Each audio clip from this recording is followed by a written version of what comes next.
This is Limited Supply, the place for refreshingly real takes on what D2C is really like. We're your hosts, Nik and Moiz. Let's start talking about money.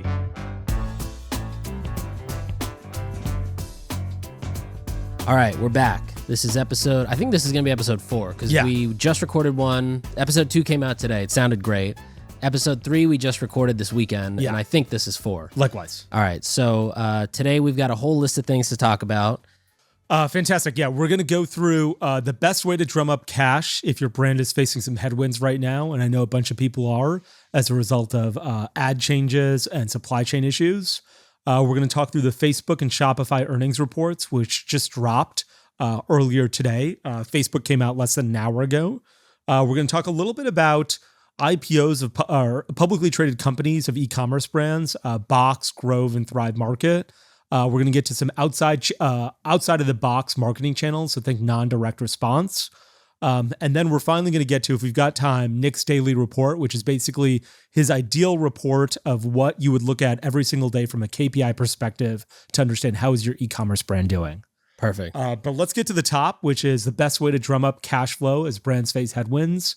Cool. And the reason that we've got this on the agenda is we've chatted with a bunch of brands recently that are facing these headwinds. Mm-hmm. Their online advertising isn't going the way that they expected. You know, Facebook announced a drop in earnings. We're going to get to that. Shopify has announced that, merchants aren't COVID didn't bring e-commerce forward 5 years. In fact, it's reverted back to what the original trajectory was going to be like. Right. And a bunch of brands that I know are either struggling right now or possibly not going to make it if they haven't reorganized their cash flow and right-sized their team. Yep. Do you remember like the average office size, like employee count at a company direct-to-consumer brand in 2017? I have no idea, but all I remember is big Soho offices, 40 people at least. Yeah, it's crazy. I've seen, brands that are doing less than $1 million per person.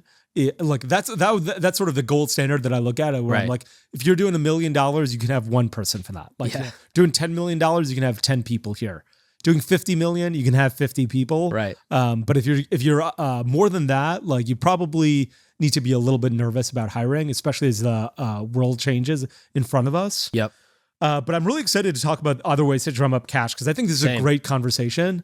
Yeah. I've always had this thought too of if I was if I had a brand or a business that was facing just headwinds or hardships, I would always try to have some sort of whether it's a side hustle that the business also runs or something going on the side that's I can count on some cash coming in regardless if people never buy the physical product that we're selling again. Yeah.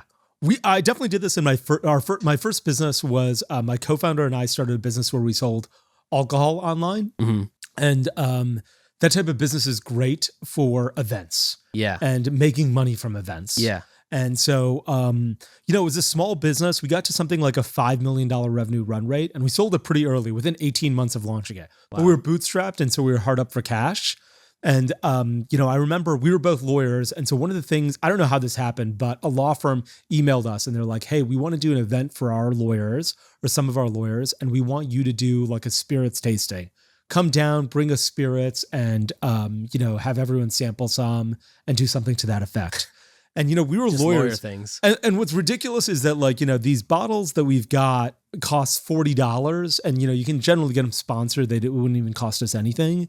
And so we'd go to this law firm and, the amount you charge for something like this is crazy. We charged I think it was $2,500 or $5,000 to go down there for an hour and do this tasting. Yeah. It took an hour. And, what was ridiculous is the law firm was in order to enter the building as a contractor, you need to give us proof of, liability insurance. So I was like, are you joking? We're bringing bottles of liquor. And they're like, no, you need this insurance. And they needed a $5 million insurance cap, which no one would even give us. Wow. But so I was like, I can't get 5 million. I can only get 1 million through this online forum. And they're like, okay, through this online forum where you pay them $100 and they give you the certificate. Yeah. And they're like, okay, do that. And I was like, here's the certificate. I was like, this is so stupid. There's 2 of us. We've bring 5 bottles and there's 10 people in the room. What's the problem here that you think there's going to be an insurance They're afraid issue? You're going to kill their best lawyers. Yeah, maybe. And so anyway, we did that and we drummed up about $5,000. And how many could you do of those? Not many is the problem. It was great for one-off cash. We did everyone. Actually, we did a couple. There was one God, I forgot what brand it was, but it was like a clothing brand that wanted to do one. And we're like, okay, we'll do a bunch of craft spirits there. And we charge like $2,500 because they were like at $2,501, we won't do this. And we're like, $2,500 it is. Yeah. We did everyone that we could do. Where someone reached out to us and they're like, hey, sponsor this or like come and do this. Yeah. Then we started doing our own. We would throw this event every year in New York City where we would charge brands and we charge them, $500 a table, up to $1,000 These a are table. alcohol brands To come and like pour their spirits. Got it. Then we would charge like, $50 to $60 for consumers to come over and like taste it. So we're charging both sides.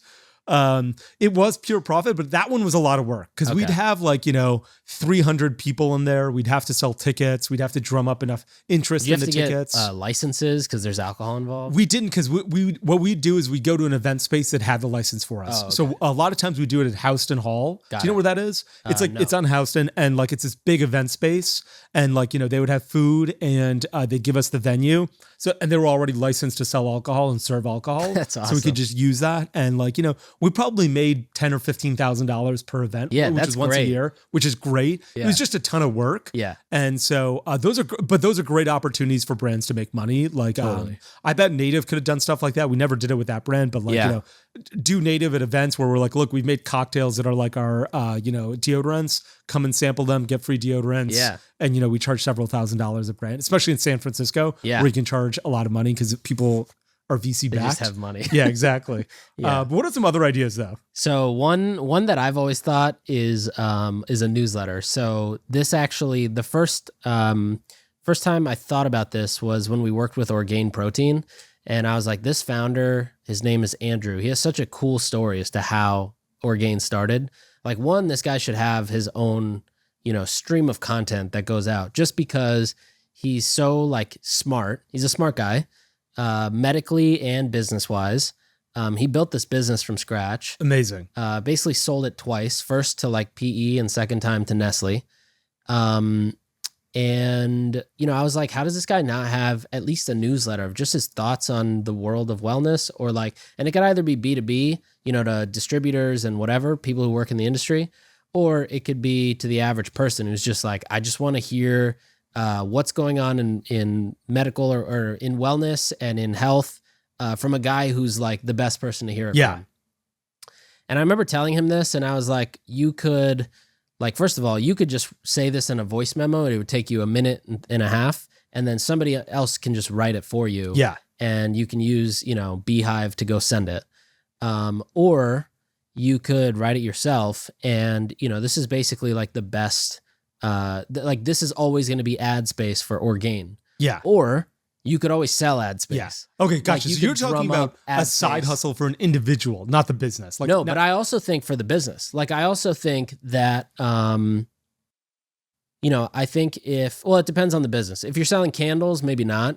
But I think you could still figure out how to make a separate publisher arm underneath the business. Like at Hint, we had one called The Quench. And so thequench.com was like the publisher arm that I just created because I wanted to run advertorials. Yeah. And so like The Quench could have its own newsletter and its own social channels and everything. Yeah. And I think you could treat it like a publisher and it could go out and make sell money. ad space. Yeah. Because if you got eyeballs, why not? Yeah. Coca-Cola wants to buy the ad space.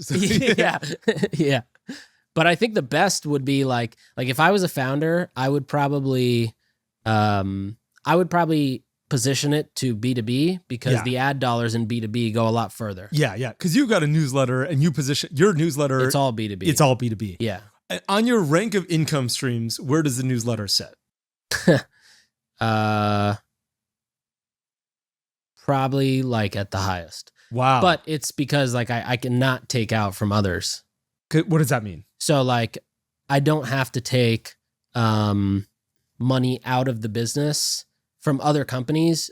I can just rely on the newsletter for my income. Yeah, gotcha. So you're sending out the newsletter. It's a Nik Sharma, newsletter. Yeah, every Sunday. And how often, is it hard to drum up sponsorships for that kind of stuff or not really? No, it wasn't that hard. Honestly, most people don't ask. And so like I have a couple other friends who also started doing a newsletter and they were like, I was like, have you gotten any sponsors? And they're like, well, we only got like 5,000 readers. I'm like, dude, you could go sell that for probably $2,500. Yeah. That's like 5,000 meaningful eyeballs. Yeah. Is a lot of money to a business, you know?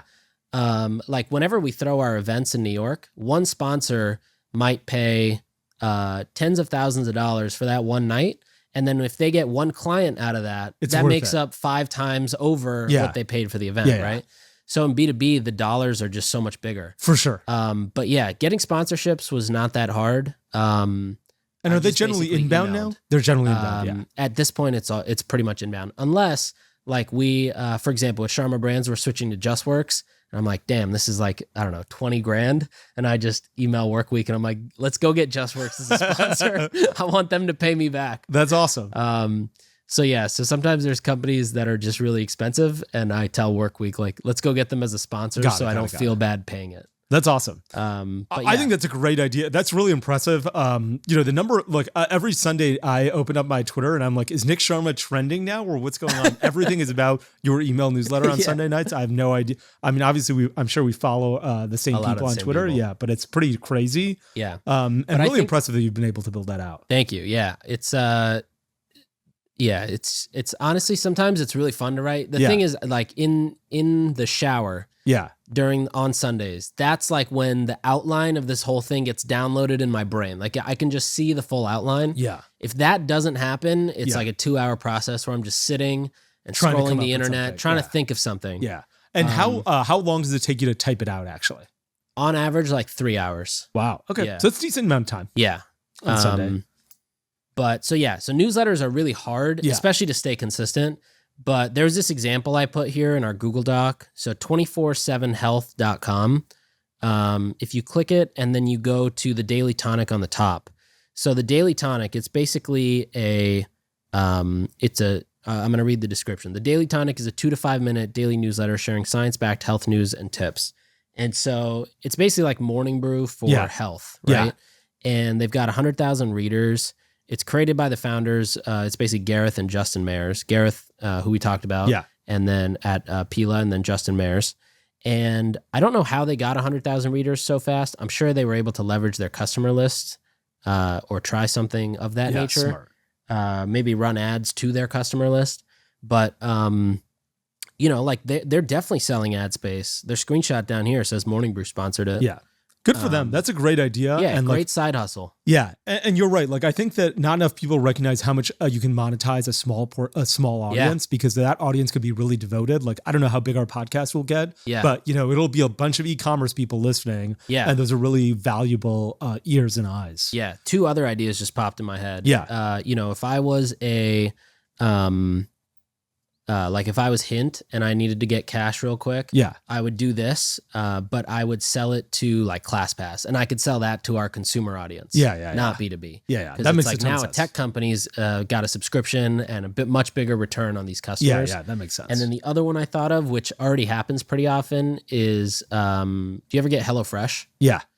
So like the postcard that comes in there, it's basically ad space from another brand.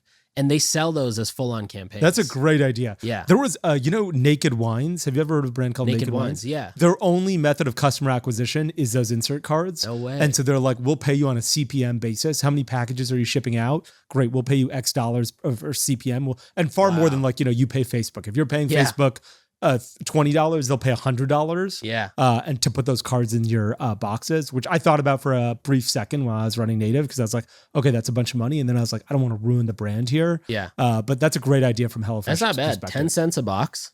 Yeah, they were paying 10 cents a box. The question is your brand is my brand was so early and so fragile that I was like, I can't dilute it with something else right now. Yeah. But their whole business model is that kind of stuff. Yeah. HelloFresh's business model is also like referrals, but it's generally like I refer you, like I order and then I refer you. And Right. Yeah, they're very good in their app. Yeah. About retention. Yeah. The other thing I don't understand is we were talking about this brand a week ago, and they posted that they're going to go out of business soon. It's called Apres, APRES. Yeah. They were like, we're running this going out of business sale. We're launching like 30% off or something to that effect. And I was a user, and so I was like, okay, I want to buy some of it. And by the time I looked, they were out of everything they had. Yeah. And I was like, they had it like 24 hours ago. I went back to my computer to look, and I was like, wow, that sale got you everything, got you a ton of cash flow right there. Yeah. I think people should do, not like going out of business sale, obviously, but more like we're running a 1 day, we're excess inventory. We're running 1 day, 30% off some of this excess inventory. Or we're selling this mystery box. You don't know what's inside of it. Yeah. There's 3 items that we have excess inventory for that would retail for $90. We're going to retail for $30, but we're going to move this excess inventory. There was a time in Native where we had excess inventory, and I contacted a men's subscription box called Bespoke Post. And I was like, hey, I want to include our deodorant in your box. And they paid like, the cost of the deodorant. And I was like, thank God, because either I was going to have to throw this out because it wasn't good it was going to go bad, or you took it and bought it and I got full price for it. So basically I didn't take a loss. And so I think there's a lot of ways to liquidate that kind of stuff. 100%. Yeah. Pop Sugar has a box like that. Bespoke Post. There was one that was just under fire recently for like not paying anybody. Your Touch of Modern. Yeah, Touch of Modern. Yeah. But yeah, there are boxes out there that do pay. Yeah, I think people just got to research what they are. They basically just look up subscription boxes. Yeah, and you got to like find the box that's valuable enough, and your product has to be good enough, right? Yeah. Like if you're putting in a sample size bottle of lotion, probably no one's going to pay you the cost of that sample. Right. If you're putting in a full stick of deodorant, I bet you can get $1.50 from it. Totally. Yeah, that's solid. Okay, yeah, I think those are, sadly, I think this is going to become more and more prevalent, people having to think about cash flow. Yeah. And I think that transitions well into the next thing we want to chat about, which is Shopify earnings and Facebook earnings. Facebook announced, an hour ago, basically, that their revenue was lower in Q2 2022 than it was in Q2 2021. Mm-hmm. This is the first time ever their revenue has dropped from a year ago period, ever. Their daily active users was up, which was surprised the market. And they adjust by 0.01. By 0.01. Yeah, I mean they've got people are always like, oh, look at how fast TikTok is growing. Facebook's daily active users is 2 billion. That's crazy. 2 billion out of the 7 or 8 billion people on the world, and probably of the 8 billion people on the world, at least 20% are probably over the age of 60 or under the age of 7 and probably wouldn't think about something like this. Right. And so that's a lot of daily active users. Yeah. And then they announced that their third quarter earnings are going to be short of revenue expectations. Shopify, laid off 10% of their workforce a couple days ago. Mm-hmm. Toby's like, I bet that the world was going to change as a result of the pandemic and that e-commerce would fundamentally change. And he's like, I got that wrong. We're sort of reverting back to what the business looked like. Yeah, it's like pre-pandemic now. Yeah, which is really interesting. I talked to the CEO. I remember right when the pandemic started, like in late 2020. Yeah, he's like, the pandemic has brought our business up 5 years. We're basically doing revenue in 2020 that we thought we'd be doing in 2025. It's incredible. Yeah. And then a year late in 2021, I chatted with him and he's like, the pandemic brought us forward 1 year. Yeah. And more recently, he's been like, we're back to, 2019 trajectory that we had initially. Yeah. I think it has fundamentally changed. Like everyone has sort of thought, the pandemic would have fundamentally changed e-commerce. And now they're like, maybe we're going back to where it was in the past. Yeah. And I think it's going to continue that slow growth from here. Yeah. Yeah. What do you think of the Shopify earnings report? I'll tell you what I think about the Shopify earnings before we get into Facebook. I think that Shopify is just focusing on the wrong things.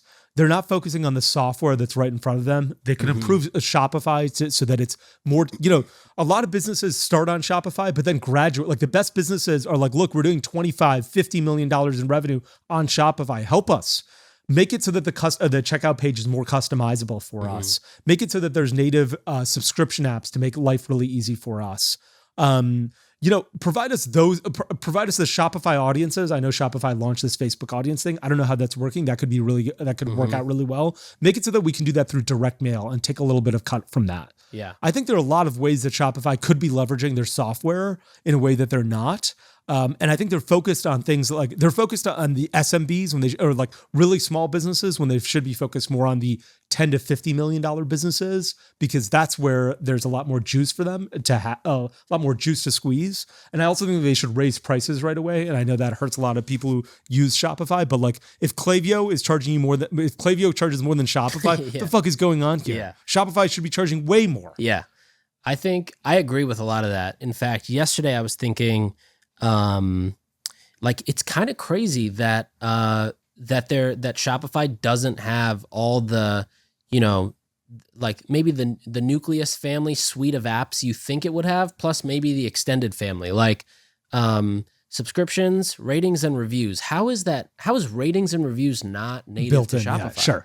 yeah, sure. Loyalty was another one. There's just like apps where I'm like, if these were Shopify based apps, there's also more revenue for them to pick up. Like if you go to a Shopify subscription company, they charge you 1% of the order. Like Shopify could easily take that for themselves.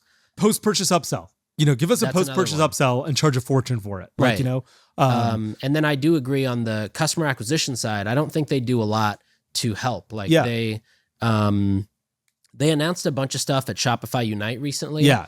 And some of the cool stuff there was like customizing checkout, but it's not completely like I don't know to what extent you can customize the checkout, but I'm excited to see that. And supposedly it's like very customizable. The other one that they're launching is Shop Cash Boost, I think it's called. So it's like if you have the Shop app, they're trying to turn that into a marketplace where you can basically you could go to Long Weekend and you could see that if you shop there, you get 10 times more points in your Shop Cash rewards. And I'm under an NDA, so I can't talk about the platform. No problem. That looks pretty sick. That's great. I mean, I live and breathe e-commerce. I don't have the Shop app on my phone when I'm shopping. I've never used it. And neither do you. Yeah. That's like, So I don't know, but like I think one thing is definitely, it does surprise me they haven't tried to take on like Klaviyo or Postscript or some of these apps that make a lot of money in their ecosystem more directly, or just said like, we're going to just integrate you even better. Like, like when you integrate Postscript with anything or Klaviyo with anything, you're like copy pasting an API key.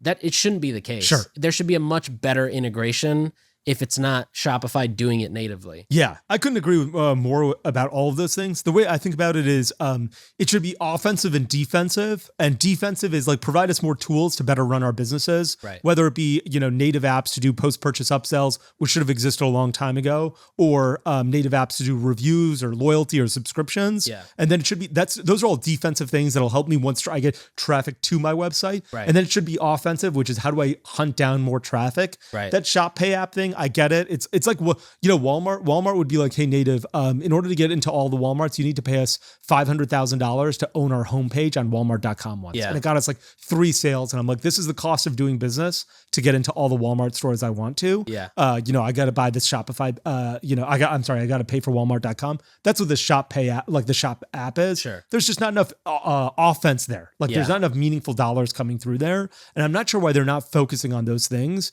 to provide more help to Shopify, merchants. Yeah. Yeah.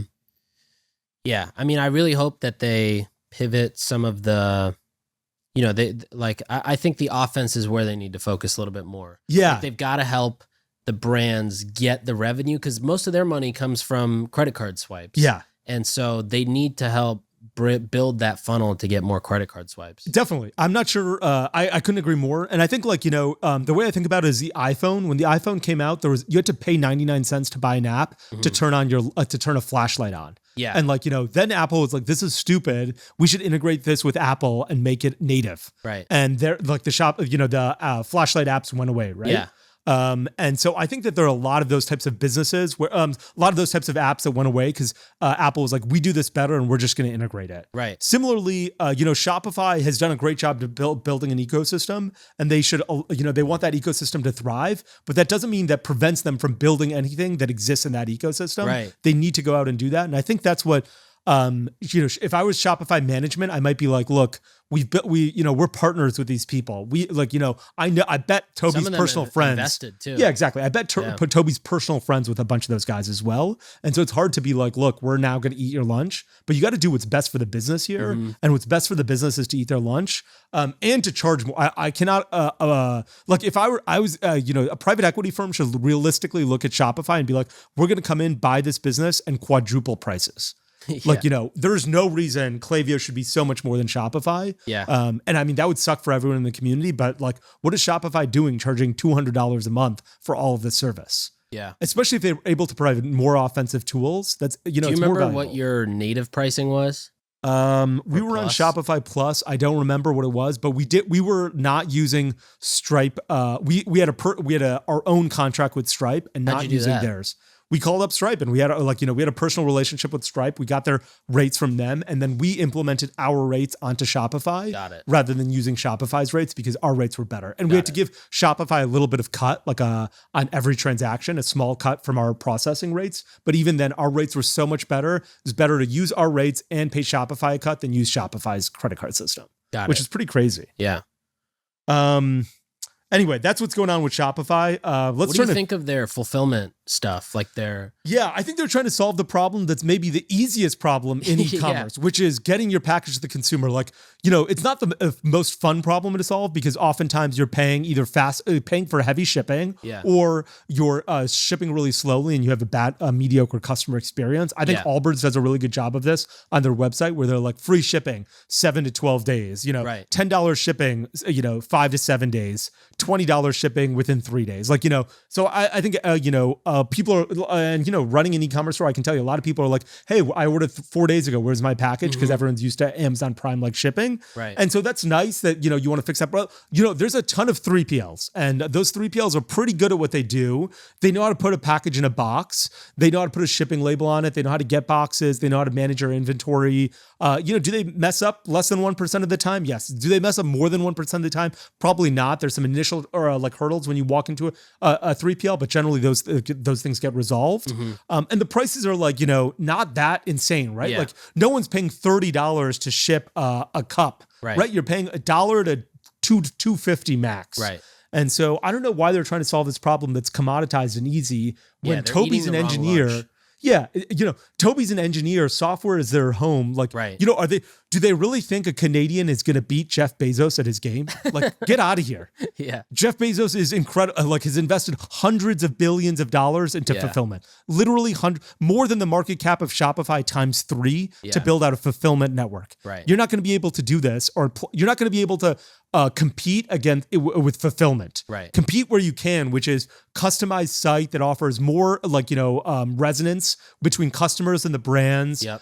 Good reviews and fun shopping experience. Delight when I get the package. Compete on all of those things, not on getting your package faster. Where Jeff Bezos has won the game in the United States. Exactly. Yeah, that game's over. Yeah. What do you think? I completely agree. I mean, I think today I was talking to somebody and, I think there's things that Shopify just doesn't cater to. Like, for example, let's say I own a clothing brand and I want to make sure that when, if my sister comes to the site and she was previously looking at a top on Gap, that when she comes to this site, she should see women's tops on the homepage, right? That's true personalization, as everybody talks about.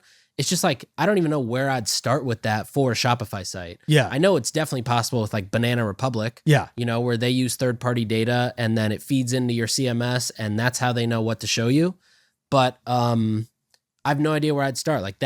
I think it's the problems like that. It's the stuff that makes your site defensible and then allows you to go on the offense and really compete with the other 68,000 brands that sell the same thing. You know what else is crazy? Shopify constantly, they have this map up in their headquarters where they're here are the sales and it's sort of, the live sales. Yeah, that's pretty cool. And then what's terrible is that Shopify reps will leak data there's no tomorrow. Shopify reps have sold customer lists of a brand because they have access to it, or given revenue information because they have access to all of that. So I'm surprised that's not more limited. But forget about all of that. They have access to so much information. Give us a monthly report about things that we should know about. Trends report. Hey, every month. Yeah, exactly. The buttons that are red, and some of it could be gimmicky. Buttons that are red are converting about higher than buttons that are orange. Yeah. Some of it could be sales overall on Shopify. The conversion rate has fallen overall on Shopify. Yeah. We're not sure why. Or it could be this much email. This much traffic is derived from Facebook ads on Shopify. Give us some sort of benchmark metrics instead of having all of this information and providing none of it except through a Shopify rep who's leaking information like a sieve. Yeah, I agree. I think not only Shopify, but I think every fulfillment company has the opportunity to do that. I think, what was the one I was thinking? Ojai, the 2 hour delivery in every major city, they have a perfect opportunity to do that. Any company that's aggregating so much data should absolutely, that is the content marketing that they're not spending money on while they're doing webinars and ebooks and all this other It doesn't shit. make any sense. Like Delta once released this thing where they're like, the person who earned the most miles, or some guys flew 4 million miles last year. He was on a plane for X number of hours, and he, most often he landed in Chicago. That was super, it's gimmicky, but I was like, wow, that's really It's interesting. kinda interesting, yeah. Like, tell me what else is going on. Yeah. Marriott once announced, some guy spent 300 nights in Marriott hotels last year, and he stayed most often at like the Ritz-Carlton. Yeah. And this Ritz-Carlton is his favorite. That's super interesting too, Yeah. Like, give us some sort of information like that. I'm not sure why so many people miss that opportunity. And I agree with 3PLs. 3PLs should be like, I'd always call my 3PL and be like, hey, who's doing really well? I want to invest in a brand. Do you see anyone growing really quickly? Yeah. And there was never any good leads from that. I don't know why I couldn't get any good leads from that, but I was like, this is more disappointing than I thought it would be. But I think that is an opportunity for 3PLs. 3PLs should release a report at once a quarter. This is how fast we got packages out. Yeah. This is the average weight of a package, and this is how much it costs to ship that package. Yeah. That's interesting. 100%. Like, that's good for them. And then they could flip it back to you and be like, by the way, these are the top 5 cities that are growing the fastest for new packages. And this is where the heavier packages go. And this is where the beverages go. Yeah. It would be that kind of so stuff would be useful. sick. So useful. So dope. And like such great brand marketing and lead generation for this 100%. brand. Everybody would want to look at that. Yeah. Okay, let's switch into Facebook for a moment. Facebook is getting their lunch eaten. And, you mentioned something just before we started the pod, which is you think that, Instagram could disappear in the next 5 years. I just think that Instagram focuses on all the wrong things. Like they came out with the announcement this week. They're focused on, every video becoming a reel. They want people to pump out more videos. Yeah. And they're basically just trying to be TikTok. Yeah. Like that's essentially what they're trying to do. They're like, we don't want, forget the algorithm that we built. We're just going to do this whole For You page and the algorithm's going to serve you. My first thought was, shit, what does this mean for ads? But I realized the ads will still be there. Yeah. Thank God. It's also Facebook. Yeah. Yeah. But all the users are pissed. And there was Adam Mosseri, the head of Instagram, tweeted his video announcing this. And like he got ratioed so hard. Every reply was just like, dude, give us Instagram back. Like, we don't care for these shitty meme pages going viral and all the recommended posts that get thrown in and, an ad every other post and every, on stories now, it's like back-to-back ads. Yeah. Like you'll go a friend story, one ad from one company, another company's ad, and then back to stories. Yeah. And it's just like, they've basically just killed the experience trying to focus on revenue.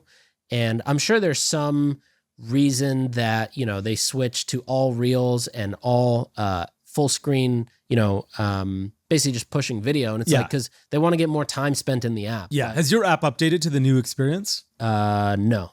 Mine has. Is it bad? It's tough. It's a lot tough. It feels like everything is video. The tweets I saw were like basically saying the whole thing feels like a start and stop experience versus like scrolling and seeing what your friends are doing. Yeah. And I can't even remember the last time I actually scrolled Instagram. It's just always the stories. Yeah. And it's like, I'll see stories from 5 people. I'm like, all right, I don't care anymore. Yeah. I was mentioning this before we started the pod, and I feel like memes are have been the death of Instagram, because for a while Instagram was where you went to go see what friends were up to, and they'd post photos and you'd take a look at them and like them. And then they had stories, which were nice because they were less like, beautiful photos and you felt like you could produce more content. But when memes started arriving, people my account was probably 50% friends and 50% memes at some point. And like, those are the things you'd share back and forth with friends. You'd be like, oh, I saw this funny meme. Let me send it to you. And those were the things that would go viral. And then TikTok was like, great. It turns out that people are spending time on Instagram, not as a social community center, but for entertainment purposes. Right. And that entertainment can be had from whether it be your friend or really the meme, and we're just going to make memes in different ways. Yeah. And those memes are entertaining videos, whether it be, something funny or something where somebody puts a laundry basket on someone else's head, or like, how to clean your bathroom. Yeah. And so we're definitely on the same side of TikTok. Yeah. And so they're like, look, Instagram used to be this place that was social, and like then the network effect was friends. Right. And I think what's crazy now is the network effect is not friends that much any longer on, like, there's no network effect on TikTok with friends. It's not like I'm seeing 30 friends of mine post TikToks. Totally. I'm just seeing random accounts and accounts that I follow post videos. And so the network effects are just the size. There's so many people producing so much interesting content that it's really good. And also it's not friends. TikTok is where the memes now start. Yeah. Like they start in the comments of TikTok, or it's a video. And, you're on TikTok to make sure you're in tune with culture. Like there's so many things that happen now where it's like, oh, you don't have TikTok. Yeah. So you have no idea what we're talking about. Yeah. I think it's like, I completely agree with that. I just think that like Instagram's moat was their network effects, which is you and all of your friends are on there. And TikTok is like, it doesn't even matter if your friends are on here or not. Everyone, like, you're just entertained. Yeah, exactly. You're entertained here. And Instagram is sort of being like, okay, forget our moat. Let's lean into the entertainment side of things. And that's scary because I'm like, you're going to lose your soul. Right. Because I don't know if you know, I'm not sure if you know how to do entertainment as well as TikTok knows how to do entertainment. Exactly. And so that's really scary for Facebook. And I think, 5 years ago or something, they're like, look, there's no more place for us to put ads. We've maxed out on ads. And then like stories really helped, like Snapchat came out with stories and Instagram copied them. And that really helped boost engagement because Instagram was dying already. Totally. And stories came out and they're like, oh, wow, a lot of people are engaging with this content again. And like, then they were like, okay, we found out a new place where you can post ads. But, at some point, they're going to run out of ad space. 100%. And so prices either have to go up or they've got to, add more ad space or get more eyeballs. Those are really the only things that they can do. Yeah, exactly. I'm not sure what Facebook looks like several years from now. I always I still think it has this huge moat of women, both men and women, probably over the age of 40. Yeah. Especially the groups, women. I think is where their engagement is. Yeah. And I remember it was either last year or the year before, or maybe it was right when the pandemic started, but like groups were becoming huge. Like they were pushing out of home across the country for groups. And like, my mom only goes on to go jump into groups. She doesn't care what friends are doing. Yeah. She's like in groups and learning about things. Yeah. And, sending me the best of what to get from Costco and Trader Joe's. Like, those are the groups. Yeah. Yeah. My sister as well. She's like, oh, this is how this is the, gym we should join when we move to a new city or something like that. And she like, it gets into groups and asks. It's just bananas that like, is that where Facebook is heading? Like a better version of Yahoo Forums?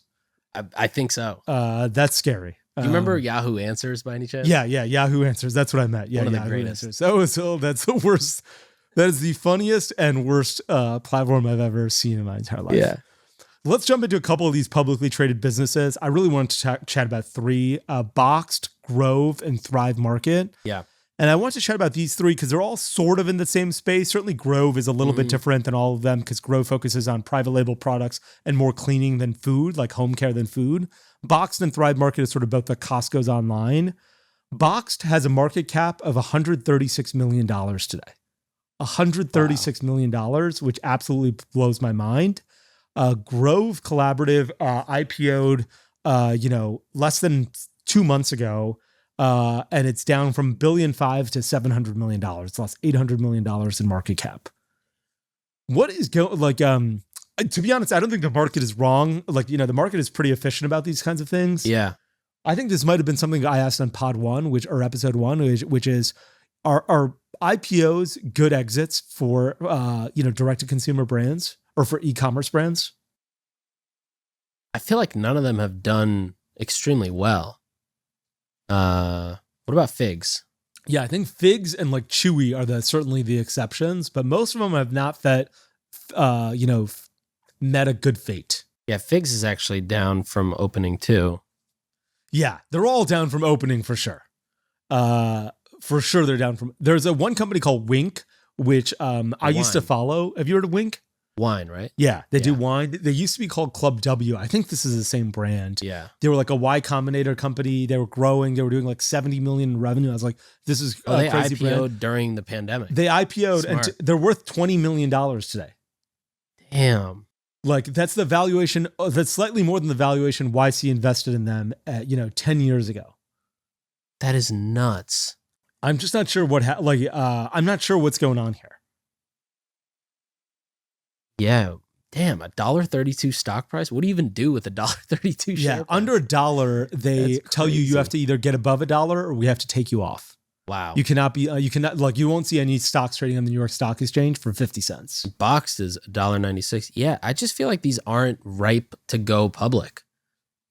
Maybe, but like, because like the goal with so many of these companies is, especially I think one like Grove, like I consider Grove a straight Facebook ads brand, straight Facebook ads. They mastered the arbitrage of Facebook ads tactically, like 3 months to 6 months before any other company was doing what they were doing.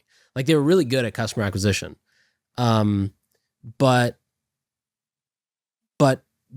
the whole thought behind it is the same thought behind lots of beverage companies, which is like, all right, we're going to raise a ton of money. We're going to burn a bunch of cash. We're going to get a ton of users, and then we're going to sell. And this new parent company is going to optimize everything we were wasting money on: supply chain, wholesale, shelf space, slotting fees, advertising costs. And we're still going to have the customers and the revenue. And that switch or that acquisition will turn us green. Yeah, right? That did not happen for Dollar Shave Club, for instance. It didn't happen for a lot of companies. But I think that was also then the thought with the IPO. Like maybe we don't need an acquirer. We'll just go public and the markets will. Well, you still need to do all those things. You know, it's a problem. Like the markets aren't like, oh yeah, okay, don't worry about it. Like, you know, for instance, Rent the Runway has been around, I think, since 2010. Yeah. You know, at what point are they required to make money? Before like the market says you got to get out of here. And I think the market has been speaking and saying, hey, look, you guys got to make money soon. Like this is a 12-year-old business. It's mature. You can't constantly be coming back for more dollars. What's the biggest benefit to going public? Yeah. Like, so Rent the Runway, their market cap is 277 million. Why not just stay private? Great question. I think the answer is twofold. One is investors and two is employees. And in both cases, it's money. Like, you know, investors at some point are like, well, look, I want my money back. Yeah. And that's a very reasonable thing to ask for. Like, you know, the investors in Rent the Runway were locked up for 10 years. I don't know when Hint Water started, but 2005. Hint Water started in 2005. Yeah. Okay, those investors have been in for 17 years. You know, they've seen a kid's born and almost go to college. So at some point they're going to be like, my son needs to inherit. You know, my son isn't going to inherit. My son needs to go to college now. Exactly. At some point he's going to be like, my son isn't going. I didn't tell him he's going to inherit in stock. I told him he's going to inherit cash. Yeah. And so he needs cash. Yeah. And so I think Harvard doesn't accept stock. Yeah, exactly. Yeah, exactly. And at some point employees feel the same way too, right? I'm an early employee. At some point I need liquidity, and so do founders have a little bit better optionality there, and that they can sell stock easier and like take that money and buy houses. And are there platforms where employees can sell secondaries? There are. They're all sort of, you know, not black market. Black market's the wrong word, but gray market, where it's like, you know, sort of done under the table. Most brands are like, we don't let you do it. Like Airbnb wouldn't let you do it, but people did it under the table anyway. Got it. And some brands will be like, that's okay, you can do it. Like Palantir used to say when it was a privately held company, it was like, yeah, you can do it and we'll approve it. Stripe, for instance, I know Stripe says you cannot do this, no selling of our stock, but people still do it under the table. Like I get emails where people are like, hey, do you want to buy Stripe stock, for instance? Oh, nice. And like, you know, it's just done under the table. Yeah. And there's a couple ways to do it. One is like, one's called a forward purchase contract, which requires a lot of faith. The other is, let's say the stock is held in this entity. Yeah. So I hold all my, you know, Nik Sharma shares in this entity. And then rather than sell somebody the shares in Nik Sharma, I just sell them the entity. So they own the entity that owns all the Nik Sharma shares, and that is tradable. You know? Got it. Which is a clever way of doing it. Yeah.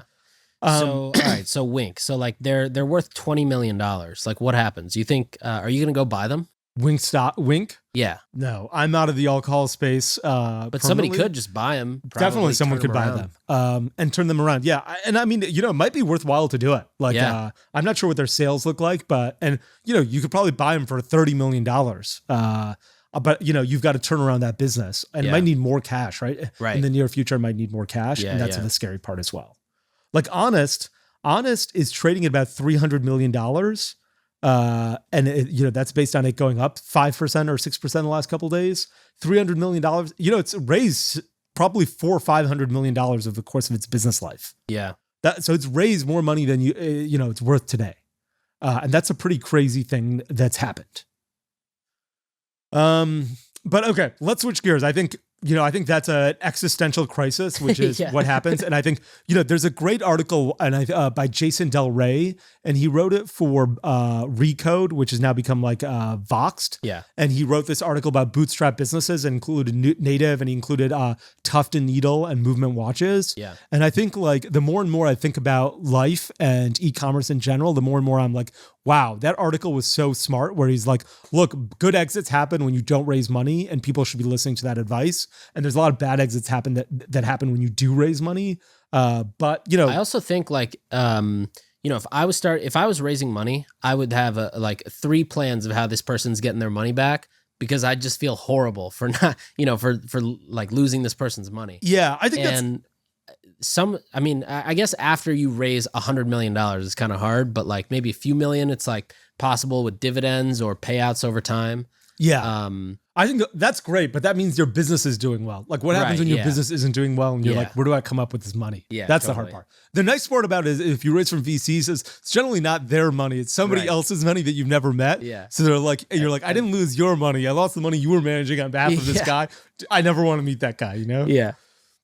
Okay, let's switch gears really quickly and talk about out of the box marketing channels. I had a conversation with one of the brands that I'm an investor in about this earlier today, which are like, what are really interesting things that people can do to advertise that aren't performance marketing?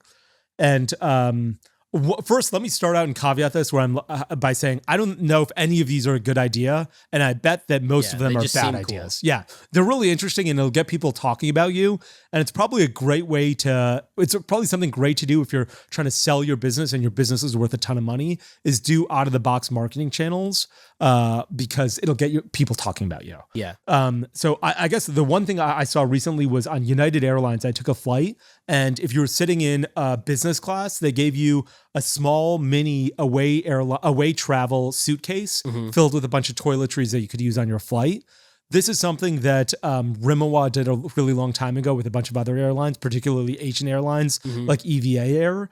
And I'm surprised it took away travel so long to do it, but they're starting to do that, which I thought was really clever. Yeah. Basically, it's mini suitcase on your United Airlines flight, and you're going to keep the mini suitcase forever because it's like a cute thing. Yeah. 100%. Like I took mine home. I feel like airlines are super undervalued for direct consumer brands. There's one company, I'm forgetting the name. I'm going to have to look it up and come back and talk about it. But there's one company that actually on JetBlue, if you fly JetBlue Mint, which is their first class, they give you this little pouch, and it's just a collection of D2C brands, like chapstick from one company and like cream from another company. Yeah. And they're all direct to consumer, which I thought is awesome. You know what's hilarious? This probably goes back to our original point, which is how do you drum up cash flow? That's probably what JetBlue is doing there. Exactly. They're charging those brands. Exactly. So that's one. Yeah. Airlines, you're right. Casper mattresses are on American Airlines first class. Muddy Bites are served on Delta airplanes. No way. Yeah, I saw it on their website actually. That's You're sick. right. A lot of people are doing that. Friday. I'm going to get those. A lot of people are doing that. Yeah. And then Une Femme, which is a wine company, canned wine startup, also now on Delta. Wow. That's Maybe it's awesome. like Delta is pioneering this whole thing. Yeah, they might be. There was another thing that I saw that was really clever was MeUndies a long time ago sponsored, when you're going through, when you're going through security and you have those gray trays. Yeah. To put all of your stuff in and you got to take off your shoes. Like they sponsored something like advertising their socks. They're like, don't you wish you had better socks on right now? You should buy MeUndies socks. And I was like, this is such good placement. Like the place where everyone's looking at everyone's socks and you're like, shoot, I've got a hole in my sock or these are mismatched. They sponsored and I thought that was really smart of them. That is smart. I remember Snapchat did a lot of that too, I think, where they were just like yellow with the little ghost. Oh, really?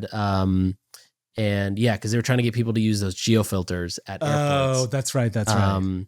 But yeah, another one that I had under Snapchat was those kiosks where they dropped the Snapchat goggles. I forget what they're called. Yeah, Snapchat glasses that take photos and stuff. Yeah. And they used to drop those in kiosks and they'd get crazy lines. Yeah, those vending machines, right? They look like vending machines. They were beautiful vending machines. Super nice. I bought 3 pairs of those things. Yeah, I had somebody on opening day buy one in LA and then ship it to me. Wow.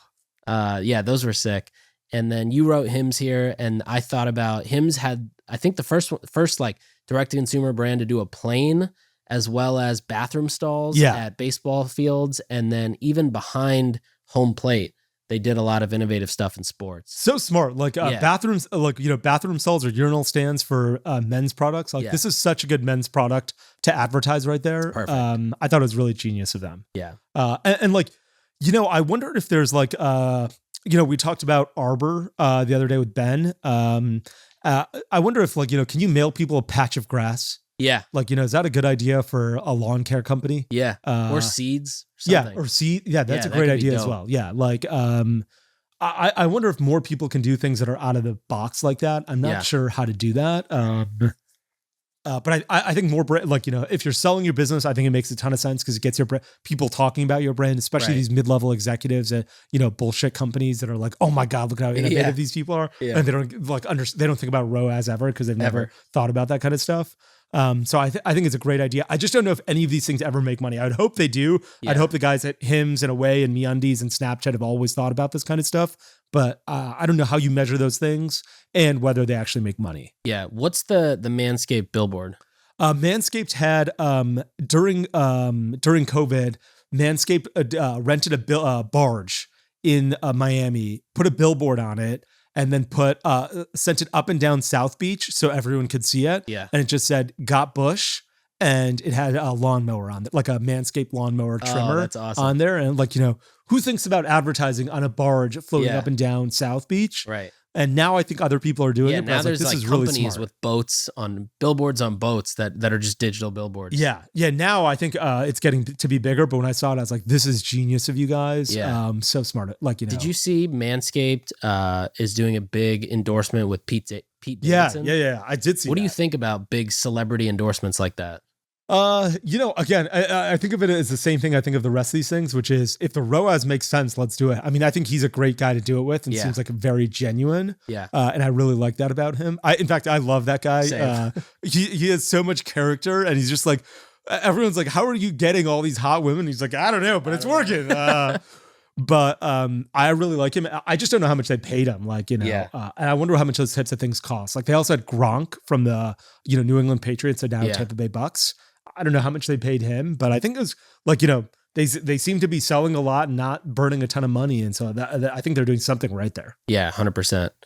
All right. So should we jump into the daily report? Or should we save that for next time? Let's save it for next time. Because we got to do the daily. Next time I want to do the daily report and the Andrew Udarian's tweet. Because I think episode 2 and 3 and now 4, we're going to do these things next. Yeah. But next time we'll do the daily report. The daily report I'm really excited about as well. Because it's like, what metrics should you be paying attention to on a daily basis? Mm-hmm. And like, I think not enough people would put retention on that list. Yeah. But I think that's really important. But things like open rate, is that important to you? Or does it not matter when you're a big brand at scale? Like, revenue derived per email, does that matter? Does it not matter? Conversion rate, what about conversion rate of PayPal versus Stripe? Right. Do all those things matter? So I'm really curious to hear your thoughts on that next episode.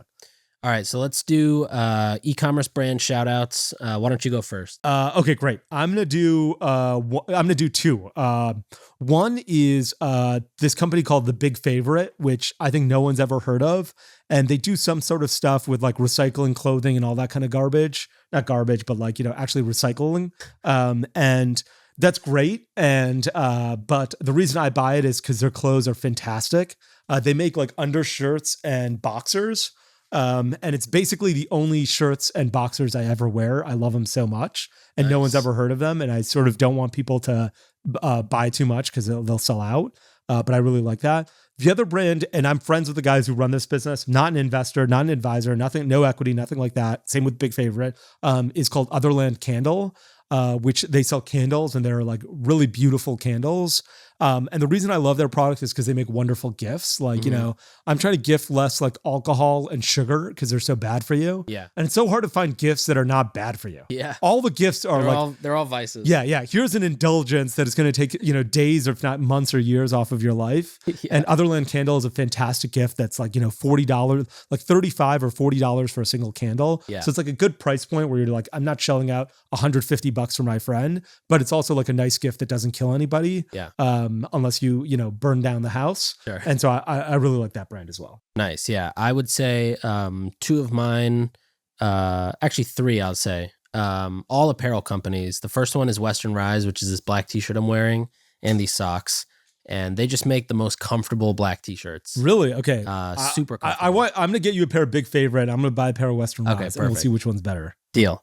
The second one is Jambies, just because like I think if I'm at home, like if I'm within my apartment, I'm in Jambies. Yeah. It's the only thing I wear. I love Jambies so much. They have like, they said two things to me that were really clever. One was Jack did. One was Lee's like, if Nike's slogan is just do it, ours is just don't do it. Yeah. And, they're like at home, when you're at home, it's Jambies time, like you're like, and it's such a cute name. Like, 100%. It's not pajamas, but it's like Jambies. It's so good. Yeah. And so I love Jambies. The third one is, have you heard of this women's brand called Kuyana Women's Apparel? Yeah.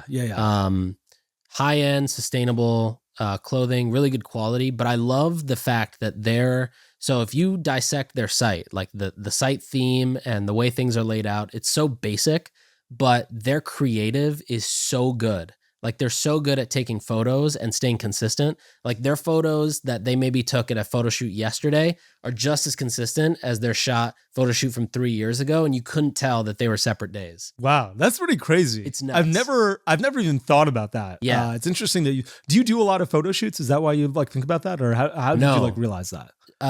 So I met with this guy he was a CMO at, I don't think it was Procter and Gamble. It was some large company. Yeah. And he was a CMO, and that was one of the things he said. He's like, if you look up American Crew, that gel that you find at Great Clips. Yeah. He was like, if you look at an American Crew photo shoot from today or 5 years ago or 10 years ago, it's like the exact same style of a photo. That's called brand. Like you should be able to go to Google, search the name, and you see consistency. Like that's brand over time. And I just thought it was a fascinating way of how these older companies think. Yeah. Like that's their KPI, not ROAS and not testing things. Yeah. But then I started to notice it, and specifically in apparel, I noticed it a lot more. Like Everlane, Kuyana, Lunya. Yeah. Apparel companies, it's almost a part of their brand identity to have consistent photo shoots. I guess they're the guys who have to do a lot of photo shoots. Like, and consistent direction, art direction, and all that stuff. That's really interesting. It's interesting that's what he thinks of his brand. But I guess, I always thought of it as like, if this brand was going to make a hotel, can you envision what it would look like? And like, if you can, that's a good brand. And if you can't, it's probably not. Like, I can imagine what an Apple hotel would look like. Yeah. And I can imagine what a Nike hotel would look like. Right. But I'm not sure if that's always true. Like, I don't know what a Tide laundry detergent hotel would look like, but I know what the Tide brand is. Yeah. So maybe it's a bad question to ask. Yeah. That's awesome. Yeah, I really like their motto. It's like fewer, better things. Yeah. Which is really interesting way of putting it. And good for them. Like that is a great brand. Yeah, they've crushed it. Yeah, they have a brick and mortar store in San Francisco. At least they did several years ago. Right next to Prince Street Pizza here too. Oh, here too? Oh, yeah, wow. It's a beautiful store. Okay, awesome. Next episode 5, Daily Report. Andrew Udarian tweet, a couple things we want to chat about. The subscription apps. We also want to chat about Canopy and how they got a rock star executive. Okay, so looking forward to episode 5 then. Awesome. See you soon. Thanks for tuning in. We'll be back next time to cut through the noise in CPG, retail, and e-commerce. And if you enjoyed this episode, then why not share it with a friend? And be sure to subscribe on whatever platform you listen to your podcasts on.